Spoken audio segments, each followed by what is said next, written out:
Maqaa Abbaa, kan Ilmaa, kan Hafuura Qulqulluu, Waaqa tokko. Ameen.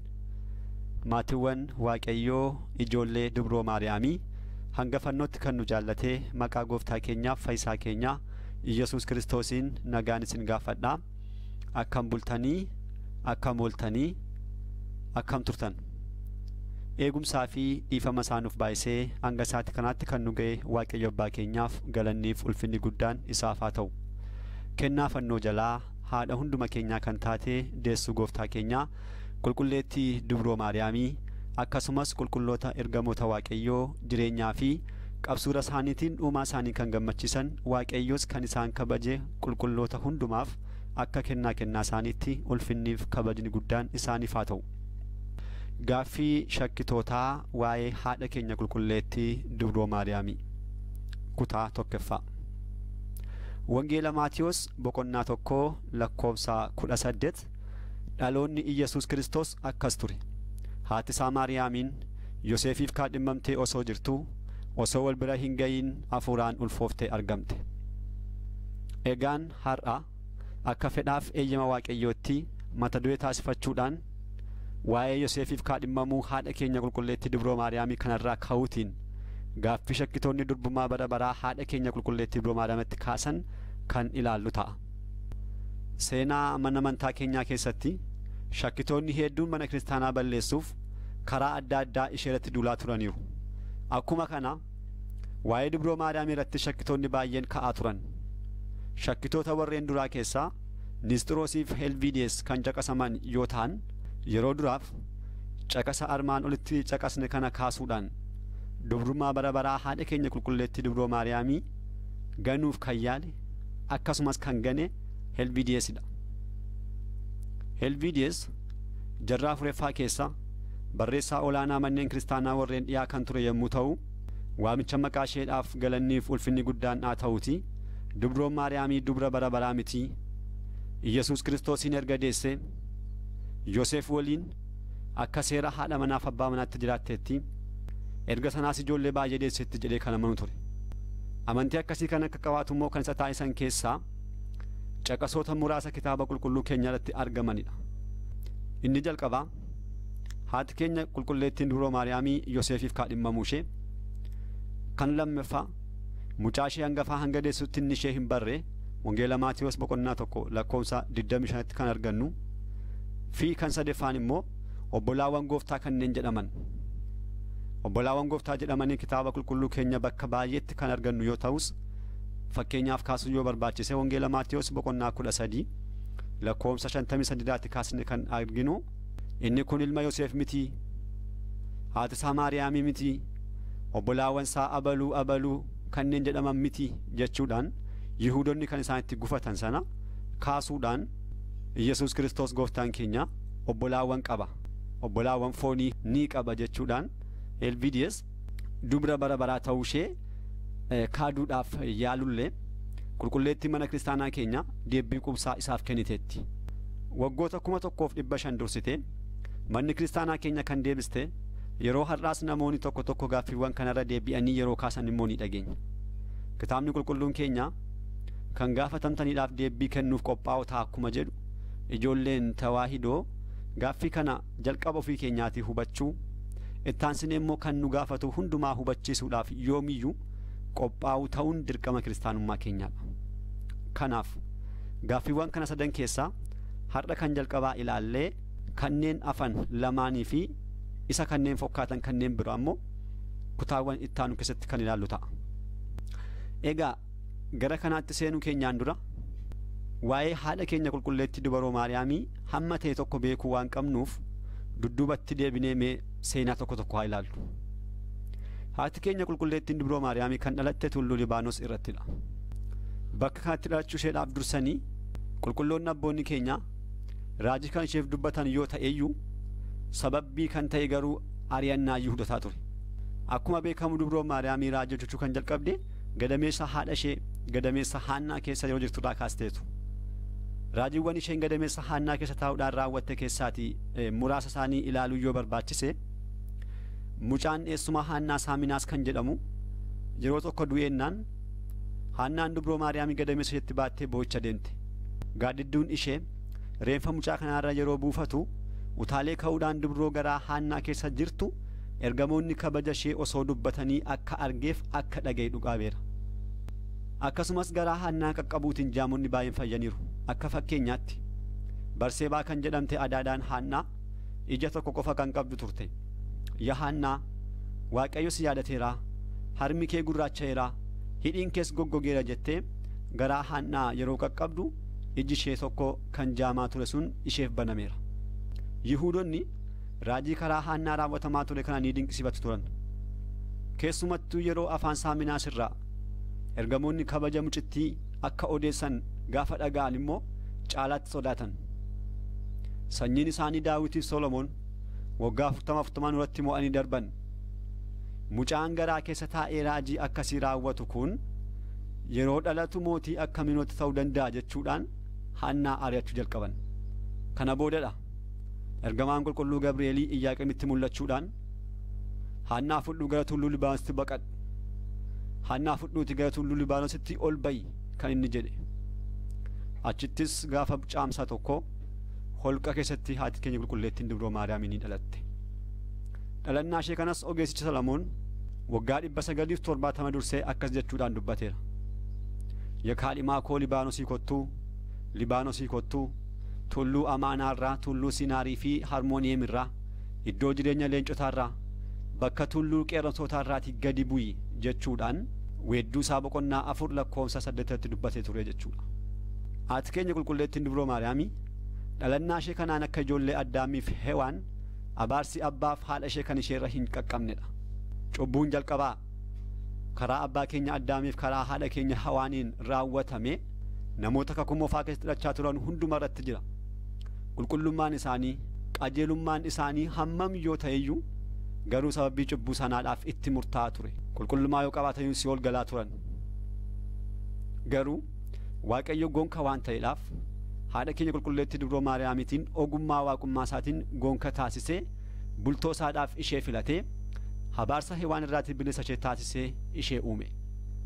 Kanas qulqullichi Yaared abbaan guddaan mana kiristaanaa keenyaa ati biqiltuu qoraattiiwwan gidduutti biqilte abaaboo ishee dhugaadha jechuudhaan dhuguma qulqulleettiin dubroo Maariyaamii abaaramoota kanneen ta'an sanyii Addaamiif Hewaan keessaa adda taatee qulqullummaa isheetiidhaan abaaboo argamte ta'uu ishee dhugaa isheef ba'eera. Egaan dhalachuun ishee kun Addaamiif sanyii isaa hundumaaf fayyinaaf abdii ture. Abbaan Hiriyaaqos sirna qulqulleessaa kitaaba qiddaasee isaa irratti yaa Maariyaam Addaam yeroo gannata keessaatii ari'ametti abdiin isaa sidha jechuudhaan kan dubbates kanumaafi. Waaqayyo Addaamiif gaafa waadaa seenu dhala keerraatii dhaladheen dhufee si fayyisa waanta jedhee tureef Addaam haadha Waaqayyoo kan taatu kana uumaa isaa fayyisaa isaa kan ta'e kan isaaf deessu kana abdiidhaaf hawwiidhaan eeggachaa ture. Haaluma kanaan haati keenya qulqulleettiin dubroo Maariyaamii waggaa 3 harma haadha ishee hodhaa mana maatii isheetti erga jajjabaattee booda dhala wareegaa waan taateef kennaa adda addaa mana Waaqayyoodhaaf barbaachisu waliin waggaa 3ffaa isheetti mana Waaqayyoodhaaf galchaniiru. Kanas mootichi Daawit waggaa 1 dursee yaa mucaa koo dhaga'i, gurra kees immoo as qabi, firoottan kee irraanfadhu, mana abbaa kees dhiisi, mootichi miidhagina kee jaallateera, innis gooftaa keedha jechuudhaan faarsaa isaa 45 lakkoofsa 10 irratti dubbateera. Yeroo haati ishee Haannaaf abbaan ishee Iyyaaqem mana qulqullummaadhaaf geessan lubni yeroo sana ture lubichi Zakkaariyaas dawwilii rukutee uummata walitti qabuun dur mana kiristaanaadhaaf kan dhufu warqii, mana kiristaanaaf galii kan taasifamu ixaana akkasumas karbee ture. Har'a immoo mucaa fidan, mucaa kana maal nyaachisnee guddisna, maaloo baasnee guddisna jechuudhaan yeroo inni yaaddootti galu Waaqayyo garuu mucaa kana nyaachisee kan guddisu isa ta'uusaa ergamaa Faanu'eel gara isaaniitti ergee dhugaa isaaniif baaseera. Ergamichi yeroo samiirraa gadi bu'ee lubicharraa kaasee hundumtuu akka aangoo isaaniitti gara isaatti yeroo dhiyaatan inni garuu isaan barbaacha waan hin dhufneef isaan irraa faffagaachaa ture. Dhumarratti dubroo Maariyaamii qofaa ishee kaa'anii yeroo irraa fagaatan ergamaan qulqulluun Faanu'eel gadi bu'uutiin koochoo isaa tokkoon ol fuudhee isa tokkoon immoo ishee dhoksee nyaachisee obaasee gara samiitti ol deebi'e. Kana booda nyaanniif dhugaatiin ishee erga samiirraa ta'ee asuma haateessu jechuudhaan mana qulqullummaatti akka galtuuf eeyyamaniif. Guyyaa isheen mana qulqullummaa galte kunis muddee bultii 3 yommuu ta'u, manni kiristaanaa keenya baataalee Maariyaam jechuudhaan ji'a ji'aan ni kabajji. Haaluma kanaan ergamoonni samiirraa nyaata ishee fidaa, ishee taphachiisaa, waggaa 12 mana qulqullummaa keessa jiraatteetti.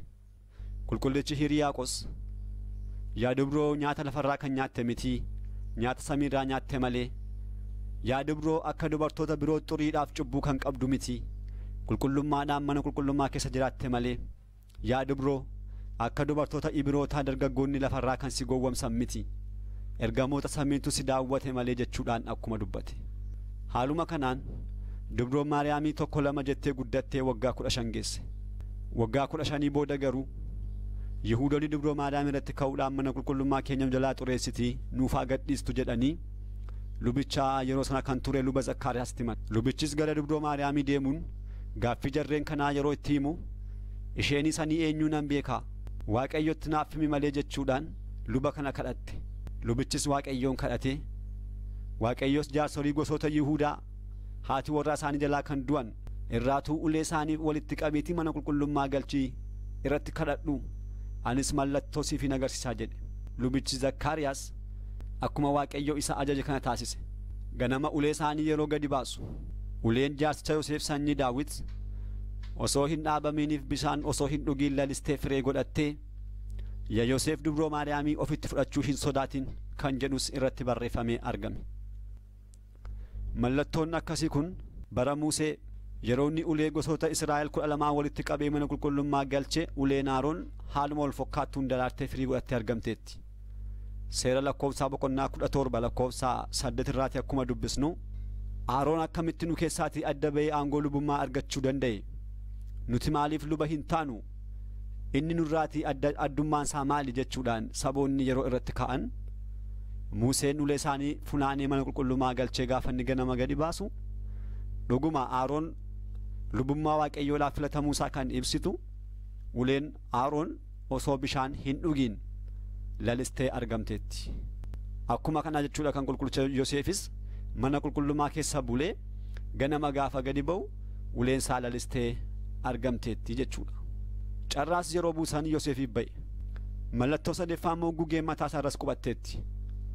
Waaqayyo mallattoo kana sadan erga agarsiisee Yoseef eegaa dubroo Maariyaamii akka ta'uuf filame. Yoseef haala kanaan haadha keenya qulqulleettii dubroo Maariyaamii fudhatee mana isaatti gale. Yoseef dubroo Maariyaamiif eegaa ta'uusaa kana kitaabni qulqulluun keenya kaadhimaa jedhee waama. Caqasa jalqaba kaasnirraa akkuma agarru wangeela Maatiyos boqonnaa 1 lakkoofsa 18 irratti, dhaloonni Iyyesuus Kiristoos akkas ture, Haatisaa Maariyaamiin Yoseefiif kaadhimmamtee osoo jirtuu, osoo wal bira hin ga'iin Afuuraan ulfooftee argamte. Helviidiyees kaadhimaa kan jettu kana gara gaa'ela foonitti hiikee fudhate. Osoo gara kaadhimaa jettutti hin dhufin dura, mee osoo walii bira hin ga'iin kan jettu kana ilaaluun barbaachisaa waan ta'eedhaaf kana haa ilaallu. Osoo wal bira hin ga'iin kan jedhu, dubroon Maariyaamii osoo Yoseef waliin wal bira hin ga'iin ulfaa'uu ishee kan ibsu malee, hiika gara fuulduraatti wal bira ga'uu fi wal bira ga'uu dhiisuu isaanii kan ibsuun qabu. Kun afaan Oromoodha. Fakkeenyaaf caalaan osoo bishaan hin dhugiin deeme yoo jenne, himni kun caalaan osoo bishaan hin dhugiin deemuusaa malee erga deemee bishaan dhuguudhaaf bishaan dhuguu dhiisuusaa kan nutti himu hin qabu. Caqasni kunis qulqulleettiin dubroo Maariyaamiif Yoseef osoo wal bira hin ga'iin haati keenya dubroo Maariyaamii ulfaa'uu ishee kan ibsu malee sana booda maalti akka ta'e kan nutti himu hin qabu. Namni har'a hiikaa adda addaatti baayisu malee Maatiyos kaayyoon inni jecha kana barreesseef Iyyesuus Kiristoos sanyiin dhiiraan malee dhalachuusaa ibsuuf ture. Kitaaba qulqulluu keessaa kitaaba tokko dubbisuudhaaf dura dursinee kitaabni sun eenyuun akka barreeffame, eenyuuf akka barreeffame, aadaa saboota sanaa, kaayyoo kitaabichi barreeffameedhaaf kan kana fakkaatan beekuun barbaachisaadha. Yoo akkasii hin ta'in boolla hin beekne keessa buunee karaa ba'umsaa wallaaluu dandeenya. Qulqulluun Maatiyos wangeela isaa kan barreesse ijoollee Israa'elootaaf, ijoollee Ibrootaafidha. Akka wangeelaawota biroo kanneen akka Luqaas warreen hin amaniin, warreen dhannan qabatiiniif kan barreesse miti. Wangeela isaa kana sababoota gurguddoo sadiidhaaf barreesse.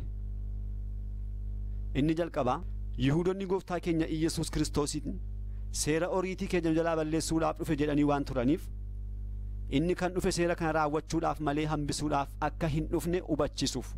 Kanas wangeela isaa boqonnaa 5:17 irratti oriitii fi raajota hambisuudhaaf kan hin dhufe isinitti hin fokkaatin raawwachuuf malee jechuun jecha gooftaa keenya Iyyesuus Kiristoos kallattiimaan barreesseera. Inni lammaffaan raajiiwwan kakuu moofaa keessatti waa'ee dhufaatii masichaaf dubbataman gooftaa keenya Yesuus Kiristoosii raawwachuu isaanii hubachisuuf. Kanas immoo wangeeluma isaa kana boqonnaa 1:23 irratti raajicha akkas jedhee kan dubbates kanaan raawwate durbi durbummaadhaan ni ulfoofti ilmas ni deessi maqaa isaas Amaanu'el jettee ni moggaafti jechuun raajichi Isaayyaas dhalannaa gooftaa keenya Iyyesuus Kiristoos waggoota 600 isaa ol dursuun raajii isaa boqonnaa 7:14 kan dubbate caqaseera.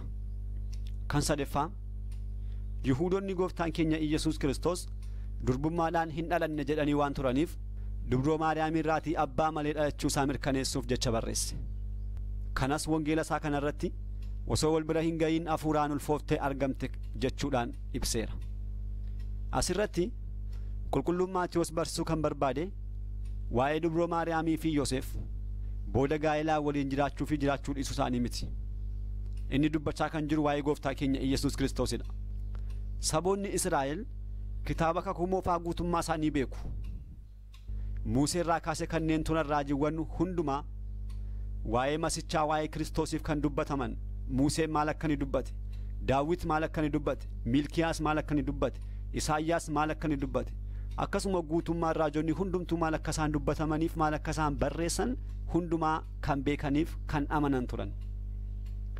Kiristoosiin garuu masichaan garuu kan eeggachaa turan mana mootii keessaatii dhalataa akkasumas bittaa Roomaa jalaatii nu baasa jedhanii wanta eeggachaa turaniif Iyyesuus Kiristoos garuu dallaa saawwanii keessatti yeroo dhalatu amanuu hin dandeenye. Kana darbuutiin maal jechaa turanii ilma Yoseef jechuudhaan itti gufachaa turan. Kanaaf qulqulluun Maatiyos wangeela isaa yeroo jalqabu ilma Daawit ilma Biraam jechuudhaan eegale.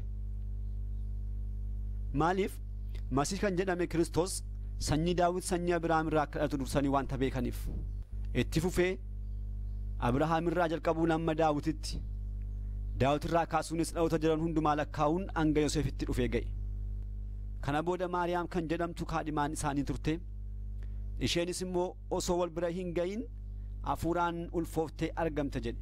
Kana jechuunsaa mucaan dhalate kun isuma raajonni waa'ee isaa dubbachaa turan, isuma Museen waa'ee isaa barreesse, isuma raajichi Isaayyaas durbi durbummaadhaan ni ulfoofti ilmas ni deessi maqaa isaas Amaanu'el jettee ni moggaafti jedhee dubbata sana jechuu isaati. Gooftaan keenya Iyyesuus Kiristoos abbaa malee dubroo irraa dhalachuu isaadhaaf raajiiwwan dursanii barreeffaman haa jiraatan iyyuu malee icciitiin isaa inni guddaan garuu dhalannaa isaa jalqabaa nu barsiisuufidha. Akkuma beekamu gooftaan keenya Iyyesuus Kiristoos dhalannaa lama qaba. Kan duraa addunyaa dursee haadha malee abbaarraa, kan lammaffaa immoo addunyaa booda abbaa malee haadha irraatii kan dhalate yommuu ta'u asitti kan nu barsiisuu barbaade addunyaa dursee haadha malee abbaa irraatii dhalachuu isaadha. Abboonni keenya gaafa dubbatan dhaloonni isaa addunyaa duraa haadha malee abbaa irraa ta'uu isaa dhalannaa isaa addunyaa booda abbaa malee haadha irraa ta'uu isaatiin beekame akkuma jedhan. Sababni isaas duuka buutonni gooftaa keenya Yesuus Kiristoos tajaajiltoonnii fi lallabdoonni isa booda dhufan gooftaan keenya Iyyesuus Kiristoos addunyaa dursee haadha malee abbaa irraa dhalate jedhanii yeroo barsiisan kun akkamitti ta'a, kun waan addaati, kun hin amanamu jechuu waan danda'aniif kunoo abbaa malee haadha irraa dhalate miti, akkamitti haadha malee abbaa irraa dhalachuu hin danda'u jedhanii hubachiisuuf waan salphatuuf gooftaan keenya Iyyesuus Kiristoos ogummaa kana taasise jechuudha. Kan biraa gooftaa keenyaan akka dhala namaa qofaatti ilaalaa waan turaniif akkuma keenya har'aa kana fedha fooniitiin fedha gaa'ela abbaaf haadhummaa gidduutti kan argame jedhanii yaadaa turan. Kanas qulqullichi Maatiyos wangeela isaa boqonnaa 13 lakkoofsa 53 hanga 58 irratti abbaasaa, haadhasaa, obbolaawwan isaa abaluu miti jedhanii itti gufataa jiran akkuma jedhe. Waa'ee kanaa bal'inaan kutaawwan itti aanan keessatti yeroo waa'ee obbolaawwan gooftaa bira geenyu kan ilaallu ta'us garuu jarreen kun akka nama dadhabaatti akka nama foonitti salaalaa waan turaniif qulqulluun Maatiyos mucaan dhalate kun sanyii dhiiraa malee hojii Hafuura Qulqulluutiin malee akka isin yaaddan sanatti abbaaf haadha gidduutti fedha fooniitiin kan argame miti jechuu isaati. Kanaaf duuka bu'aan kun qulqullichi Maatiyos gooftaan keenya Iyyesuus Kiristoos dhuguma qulqulleetti Dubroo Maariyaamiirraa dubrummaa ishee osoo hin jijjiirin dhalachuusaa ibsuudhaaf osoo wal bira hin gayin jechuutiin Iyyesuus Kiristoos abbaa foonii kan hin qabne ta'uusaa haala kanaatiin ibseera. Gara kaadhimaatti yeroo deebinu jecha kaadhimaa jettu kana kitaaba qulqulluu keessatti callisneedhuma akka naannoo keenyaatti gaa'elaa fiikuu hin dandeenyu. Maalummaa jecha kaadhimaa jettu kana beekuun dirqamadha. Namni aangoof nama kaadhima. Qulqulloonni mootummaa waaqayyoodhaaf ni kaadhimmamu. Qulqullichi Phaawulos kiristaanota biyya Qorontos Kiristoosiif kaadhimeera. Akka fakkeenyaatti kanneen armaan olii keessaatu caqasa tokko laaluu yoo barbaachise ergaa qulqullichi Phaawulos gara saboota Qorontositti kan erge lammaffaa boqonnaa 11 lakkoofsa 2 irratti kan argannu ani akka dubra amanamtuutti Kiristoos abbaa manaa tokkichatti isin heerumsiifachuudhaaf isin kaadhimmachiiseera jedha. Egaa kaadhimaa kan jettu kana kallattiimaan gaa'ela fooniidha yoo jenne kitaaba qulqulluutti kan beeknuuf kan nuti beeknu sun tokko ta'uu isuu danda'a. Kanaafuu kaadhimmamuun kitaaba qulqulluutti argannu isa nuti aadaa keenyaan karaa foonii beeknu sana miti. Dubroon Maariyaamis Yoseefiif kan kaadhimmamte waliin gaa'ela uumuudhaaf miti. Akkuma jalqaba kaasne isheen mana qulqullummaadhaaf kan kennamte mucaa wareegaa achumattis kan guddatte tajaajiltuu mana waaqayyoodha. Erga akkas ta'e Dubroon Maariyaamii maaliif Yoseefiif kaadhimmamte kan jedhu immoo beekuun barbaachisaadha. Dubroon Maariyaamii Yoseefiif kan kaadhimmamte sababoota adda addaafidha. Isaanis kan jalqabaa karaa isaa akka lakkaa'amtuuf. Kitaabni qulqulluun keenya hidda dhalannaa gooftaa keenya Iyyesuus Kiristoos karaa Yoseef lakkaa'a.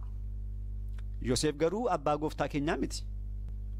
Akka seeraa Israa'elootaatti dubarri hiddi dhalootaa keessa seentee lakkaa'amuu waanta hin dandeenyeef hiddi dhalannaa gooftaa keenya Iyyesuus Kiristoos karaa isaa akka lakkaa'amuuf isaaf kaadhimmamte. Kitaabni qulqulluun Iyyesuus Kiristoos sanyii Abrahaam sanyii Daawit jedha. Hidda Daawit irraa lakkaawaa deemee Yoseef bira ga'a. Wangeela Maatiyos boqonnaa 1 lakkoofsa 1 hanga 16 ilaaluu dandeenya. Yoseef garuu abbaa gooftaa keenyaa miti. Kun garuu kan nutti agarsiisu walitti dhufeenyi qulqulleetti Dubroo Maariyaamiif Yoseef gidduu akka jirudha. Jarris Alaazaar irratti wal ga'u. Alaazaarin kan argannu wangeela Maatiyos boqonnaa 1 lakkoofsa 15 irrattidha. Innis akkas jedha. Eliyoodis Alaazaarin dhalche. Alaazaar Maatiyaanin dhalche. Maatiyaan Yaaqoobiin. Yaaqoob immoo Yoseefin dhalche jedha. Garuu Alaazaar Maatiyaanin qofa kan dhalche osoo hin taane Maatiyaaniif Qisiraa dhalche. Qulqulluun Maatiyos Qisiraatiin hin barreessine. Kun sababbiin isaa inni kan barbaadu hidda dhalannaa Yoseef waan ta'eef. Wanta akkasii kun wal siqnee yoo ilaalle asuma kitaaba ammaa keessatti wanta baay'ee argachuu dandeenya. Fakkeenyaaf wangeela Maatiyos boqonnaa 1 lakkoofsa 2 irratti yeroo lakkaa'u Abrahaam Yisihaaqin dhalche, Yisihaaq immoo Yaaqoobiin dhalche jedha. Garuu abbootiin kun ijoollee tokko qofa kan qaban miti. Dudduubatti deebinee yoo ilaalle seera uumamaa boqonnaa 25 lakkoofsa 1 irratti Abrahaam haadha manaa biraa fuudhee ijoollee biroo 6 akka qabu nutti hima. Akkasumas seera uumamaa boqonnaa 25 asumatti lakkoofsa 25 fi 26 irratti immoo Yisihaaq ijoollee 2 Yaaqoobiif Esaawutiin akka qabu kitaabni qulqulluun keenya dhugaa ba'a. Garuu Maatiyos kaayyoon isaa hidda dhalannaa gooftaa keenyaa lakkaa'uu waan ta'eef karaa tokko isaanii karaa hiddichaa qofa caqase. Akkuma kana Alaazaaris ijoollee 2 waan dhalche kan qabu yeroo ta'u Maatiyos kan barbaade hidda Yoseef waan ta'eef kan Qisiraa dhiisee karaa Maatiyaaniin lakkaa'edha jechuudha. Alaazaar Maatiyaan Maatiyaan immoo Yaaqoob immoo Yoseefin dhalche. Karaa biraa immoo Alaazaar Qisiraa dhalche. Qisiraan immoo Iyyaaqeemin dhalche. Iyyaaqeem immoo abbaa haadha keenya qulqulleetti Dubroo Maariyaamiidha. Salphaadhumatti Dubroon Maariyaamiif Iyyaaqeem firummaa dhiigaa kan akkasii kana qabu jechuudha. Akka seera isaaniitti immoo abboommi Waaqayyo isaaniif kenneen seera lakkoofsaa boqonnaa 18 lakkoofsa 7 irratti akkuma argannu akkuma dubbisnu namoonni firummaa dhiigaa qaban gaa'ela waliin raawwachuu akka isaan hin qabne akka isaan hin dandeenye seerri Musee Waaqayyo irraa kenname sirriitti dhorka. Kanarraa kan ka'e Maatiyos hidda dhalannaa gooftaa keenya Iyyesuus Kiristoos yeroo lakkaa'u hidda sanyii Dubroo Maariyaamii kan ta'e Daawitin caqasee gadi siquun immoo gara Yoseefitti geessuu waanta barbaadeedhaaf karaa Maatiyaan lakkaa'e. Kunis karaa haadha lakkaa'uun waan hin danda'amneefidha. Karaa isaa akka lakkaa'amtuuf kan jenne immoo qulqullichi Luqaas kitaaba isaa yeroo waa'ee dhalannaa gooftaa keenyaa Iyyesuus Kiristoos barreessu kan caqase qaba. Wangeela Luqaas boqonnaa 2 lakkoofsa 3-5 ni arganna. Namni hundumtuu lakkaa'amuuf gara magaalaa deemee Yoseefis sanyii Daawit waan tureef Galiilaa magaalaa Naazireet irraa ka'ee Beeteliheem kan jedhamtu gara magaalaa Daawit gara Yihuudaatti ulfooftee kan jirtu Kaadhimaasaa Maariyaam waliin lakkaa'amuuf deeme jedha.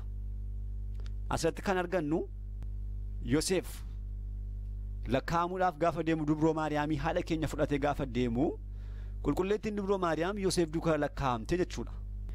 Kanaaf qulqulleettiin Dubroo Maariyaamii Yoseefiif kaadhimmamuushee sababni jalqabaa karaa isaa lakkaa'amuuf jechuudha. Kan lammaffaa adabbii ijoollee Israa'el jalaatii akka ooltuuf. Museen seera isaa irratti dubartiin ejjarratti argamte kan osoo abbaa manaadhaaf hin kaadhimmamin osoo hin heerumin manatti deessee argamte ajjeefamtu kan jedhu ajajee waan tureef isaanis immoo seera kanatti fayyadamaa turan. Kanaafidha wangeela Yohaannis boqonnaa 8 lakkoofsa 1 irraatii kaasnee hanga 11tti kan argannu irratti dubartiin tokko otuu ejjituu argamte Yihuudoonni dubartii kana qabanii gara gooftaa keenya Iyyesuus Kiristoos dhufuun dubartiin kun otoo ejjituu qabamte. Museen immoo dubartoota akkasii kana dhagaadhaan rukunnee akka ajjeesnuuf nu abboomeera. Ati maal jettaa itti murteessi yeroo kan jedhan jechuudha. Kanaaf haati keenya qulqulleettiin Dubroo Maariyaamii otuu qofaashee osuma jirtuu ulfoofte ta'ee Yihuudoonni maal jedhu ni ejjite jedhanii ajjeesuu waan danda'aniidhaaf isa kanarraatii akka ishee oolchuuf Waaqayyo kaadhimaasaa akka jedhamtuuf ishee taasise. Kanas immoo wangeela Maatiyos boqonnaa 1 lakkoofsa 19 irratti kan argannu kaadhimaan ishee Yoseef garuu qajeelaa waan tureef ifa ishee baasuu hin barbaanne jedha. Kun maaliif yoo ifa ishee baasee ishee ajjeesuu danda'u jedhee waanta beekuuf aadaa isaanii waan ta'eef waanta itti amanuuf ofiisaa immoo nama qajeelaa waan ta'eef maal taasise ishee baasuu hin barbaanne ifa ishee baasuu hin barbaanne dabarsee ishee kennuu hin barbaanne jechuusaati. Kanaafuu haala kanaatiin Waaqayyo ogummaa kanaan qulqulleettiin Dubroo Maariyaamii osoo hin heerumin yeroo isheen Hafuura Qulqulluutiin ulfooftee deessu Yihuudoonni kuneessaa dhuftee deesse jedhanii akka isaan ishee hin ajjeesneef akka isheen kaadhimmaa Yoseef jedhamtu taasise. Kan sadeeffaa Dubroon Maariyaamii sanyii Addaam akka isheen taate ibsuufi. Shakkitoonni booda dhufan Dubroon Maariyaamii sanyii Addaam osoo hin taane humna Aariyaamii obboleettii ergamootaa samiirraati kan argamtedha jechuudhaan barumsa ganumsa isaaniin barsiisan sana jalaa fashaleessuudhaaf durseetuma akka isheen Yoseefiif kaadhimmamtu taasise. Har'a dhaabbanni amantaalee tokko tokko haadha keenya Dubroo Maariyaamiidhaaf kabaja kan isheef kennan itti fokkaate isheen namarraa kan dhalatte miti. Isheen samiirraa kan argamtedha. Isheen obboleettii ergamootaadha jechuudha yeroo isaan itti barumsa ganumsaa barsiisan dhageenya. Kanas immoo qulqullichi Phaawulos ergaa isaa gara Ibrootaatti kan barreesse boqonnaa 2 lakkoofsa 16 irratti sanyii Abrahaam malee sanyii ergamootaa kan qabu miti jechuudhaan gooftaan keenya Iyyesuus Kiristoos sanyii ergamootaarraa kan argame miti sanyii namaarraa kan argame malee sanyiin namaa sun immoo haadha keenya Dubroo Maariyaamiidha. Kanaaf Dubroon Maariyaamii sanyii Abrahaam kan taate malee samiirraati kan argamte miti. Isheen garuu sanyii namaa taate durbummaadhaan da'uu kan dandeesse waan taateedhaaf kanas immoo sanyii namaa ta'uu ishee ibsuudhaaf Yoseefiif akka isheen kaadhimmamtu taasifame jechuudha. Waaqayyo kanas ogummaa isaatiin kan taasisedha. Kana afureffaaf kan dhumaa gargaaraa fi tajaajilaa ishee akka ta'uufi Waaqayyo gara fuuldaatti rakkoowwan ishee irra ga'u waanta beekuuf Yoseefin isheef kenne. Fakkeenyaaf yeroo baqannaa ishee gara gammoojjii Gibxiitti isheen dubroo waggaa 17 kan taatedha. Gooftaa keenya Iyyesuus Kiristoosin deessee waggaa lammaffaa ishee irrattidha. Dabalataanis immoo mana qulqullummaatti kan guddatte mucaa xiqqoo waanta turteef waan tokkoyyuu kan beektu hin qabdu. Yoseef garuu nama guddaa umuriitiin kan dulloome akkasumas daldala waanta tureedhaaf biyyoota baay'ee kan beeku ture. Osoo qofaa ishee mucaa ishee baattee baqaadhaaf kaateetu garatti deemtu kan hin beekne turte. Garuu Waaqayyo immoo kana hundumaa waan beekuuf dursee Yoseefin abbootii Yihuudaa keessaatu filee isheef kenne. Kana booda Yoseef waggaa 3 guutuudhaaf gidiraa ishee irraatii qooddachaa ishee waliin gammoojjii Gibxii keessa naanna'ee gara Naazreetti deebi'uu danda'eera jechuudha. Egaa walumaa galatti dubroo Maariyaamii Yoseef kan kaadhimmamte gaa'elaaf osoo hin taane sababoota kanaafidha. Kan nama dhibu ergamoonni Waaqayyoos ta'e barreessitoonni wangeelaa erga dubroo Maariyaamii gooftaa keenya Iyyesuus Kiristoosin deessee kaadhimaa Yoseef jedhanillee hin waamne. Fakkeenyaaf yoo ilaalle wangeela Maatiyos boqonnaa 2 lakkoofsa 13 irratti yeroo itti qulqulleettiin dubroo Maariyaamii mucaa ishee deessee mootichi immoo mucaa kana ajjeesuudhaaf gaafa inni barbaadu ergamaan Waaqayyoo qulqullichi Gabri'eelitti mul'ate maal jedhe Yoseefin ka'ii mucichaaf haadha isaa fudhadhuuti gara Gibxitti baqadhu. Mucichaaf haadha isaa qabadhuuti gara Gibxitti baqadhu jedhe. Ergamichi dura kaadhimaa kee jechaa ture. Akkuma jalqaba ilaalaa ture wangeela Maatiyos boqonnaa 1 lakkoofsa 20 dubbisuu dandeenya. Yaa Yoseef ilma Daawit isheen kan ulfooftee Hafuura Qulqulluudhaan waan ta'eef kaadhimaa kee Maariyaamii ofitti fudhachuu hin sodaatin jedhee dubbatee ture ergamaan kun. Amma garuu maal jechaa jira? Mucichaaf haadha isaa jechaa jira. Kana bichaa kitaabota biraatti illee yoo ilaalle haaluma wal fakkaatuun qulqulleettiin dubroo Maariyaamii erga isheen deesseetu ergamaan kunis haa ta'u barreessitoonni wangeelaas kaadhimaa kee hin jenne. Mucichaaf haadha isaa jedhanii kan barreessanidha.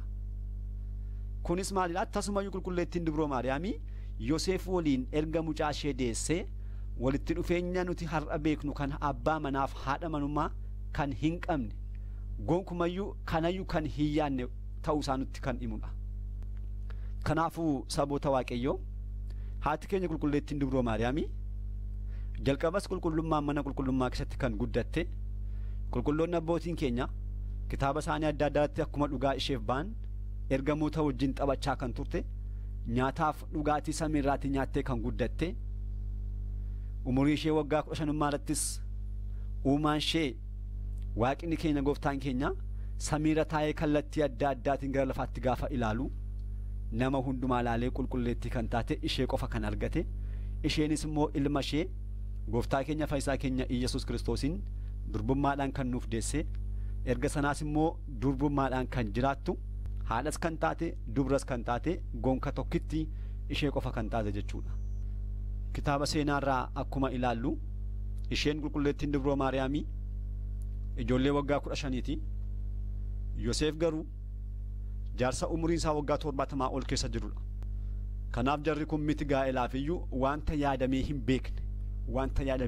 hin beekne ta'uu isaatiin qulqulluun kun ishee waliin gara gammoojjii Gibxitti deemuun kan eebbifame. Qulqulleettii dubroo Maariyaamii irraa dhuguma eebba ishee kan argate ishee waliin gidiraa ishee irraatii gidiraa kan qooddatee fi bara isaa guutuu erga sanaatu ishee tajaajilaa jiraachuutiin biyya lafaa kanarraatii kan boqatedha jechuudha. Egaan barumsa shakkitoonni haadha keenyatti kaasan kutaan tokkoffaa waa'ee qulqulleettiin dubroo Maariyaamii Yoseefiidhaaf kaadhimmamuun kana kan fakkaatu ture. Kutaa lammaffaatiin wangeela Maatiyos boqonnaa 1 lakkoofsa 25 irratti kan jiru mucaa ishee hangafaa hanga deessutti inni ishee hin barre kan jedhu kan ilaallu ta'a. Hamma saati kanaatti kan nu waliin ta'e Waaqayyo abbaa keenyaaf galanniif ulfinni guddaan isaaf haa ta'u. Nutis immoo kan baranne kana laphee keenya keessa bulfannee akka ittiin jiraannu fedhaaf eeyyama isaa nuuf haa ta'u. Galanni gooftaa keenya Iyyesuus Kiristoosiif dubrummaadhaan kan isa deessee dubrummaadhaan bara baraan kan jiraattu qulqulleettii Dubroo Maariyaamis akkasumas kabajamaa fannoo isaadhaaf haa ta'u turtii gaarii.